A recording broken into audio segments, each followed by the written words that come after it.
Apartment ఎన్ని నెలల కాలంలో మనకిస్తాడు అనేటటువంటి మనం ప్రధానంగా చూసుకోవాలి. సర్వ హక్కులు ఉన్నాయా లేవా అనేది చూసుకోవాలి. దాంతోపాటు అన్ని రకాల పర్మిషన్లు అనుమతులు ఉన్నాయా లేవా అనేది చూసుకోవాలి. ఆ తదుపరి చాలామంది బిల్డర్స్ ఏం చేస్తున్నారంటే భూమి యజమాని దగ్గర అగ్రిమెంట్ చేయించుకొని అన్ని రకాల బ్రోచర్లు తయారు చేసి వెంటనే మార్కెట్లోకి వచ్చి భూమి పూజ చేసేస్తారు.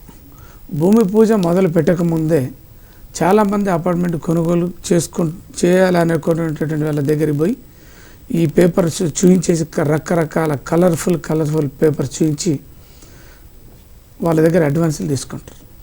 కానీ సంవత్సరంన్నర లోపల లేదు 2 సంవత్సరాల లోపల కడతామని చెప్పబడినటువంటి ఈ బిల్డర్లు 3 సంవత్సరాలు దాటినా 4 సంవత్సరాలు దాటినా ఆ బిల్డింగ్లు కంప్లీట్ చేయకపోవడం, వాటిని ఇవ్వకపోవడం అనేది జరుగుతూ ఉంది.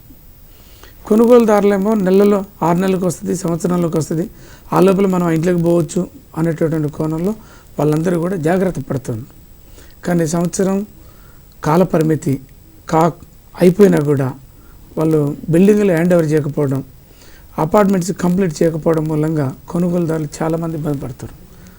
ఒక్కవేళ ఎవరైనా అమ్మకందారులు సకాలంలో నిర్ణయించిన కాలపరిమితి ప్రకారం బిల్డింగ్ కట్టి ఇవ్వకపోతే ఇంత లేట్ అవుద్దో ఆ లేట్ అయినటువంటి వ్యక్తి లేట్ కావడం వల్ల కొనుగోలుదారుడు ఎంతైతే డబ్బులు నష్టపోతాడో, అద్దె కడుతుండో ఆ అద్దెను కూడా బిల్డర్ దగ్గర వసూలు చేయడానికి కావాల్సిన సర్వ హక్కులు కొనుగోలుదారులకు ఉన్నాయి.